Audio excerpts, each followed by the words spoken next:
Et l'édition spéciale municipale au lendemain de ce second tour se poursuit sur les antennes radio et télévision, sur le canal 27 de France Info. Merci d'être avec nous. On va donc revenir et tirer les principaux enseignements de cette soirée électorale avec ce qui est qualifié ce matin par l'ensemble de la presse de poussée verte, de vague verte à la une du Parisien, de Libération, la nouvelle vague écolo pour le Parisien.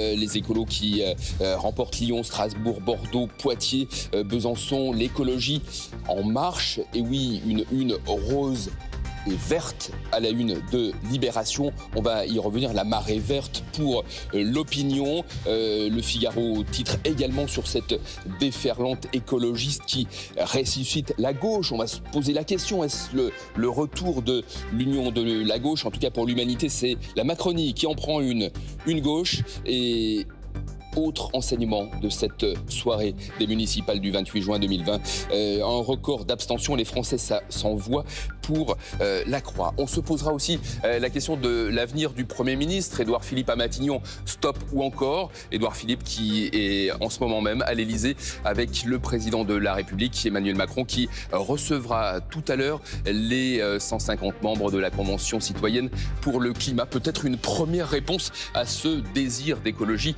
exprimé hier soir par les électeurs. Bref, une matinée très politique sur France Info et on s'en réjouit. On va passer cette matinée en compagnie de nos invités et de nos éditorialistes. Nathalie Saint-Cric, bonjour. Éditorialiste politique à France Télévisions. Daïko Douy, bonjour. Bonjour. Éditorialiste politique à France Info. Et Franck Tapiro, bonjour.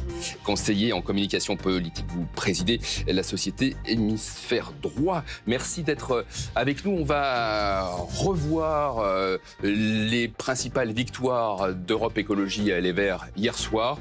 C'était tout au long de la soirée, les résultats ont été très favorables pour les candidats d'Europe Écologie Les Verts à Lyon, à Strasbourg, à Bordeaux, à Besançon, entre autres une percée historique dans les grandes villes. Marius Gatou.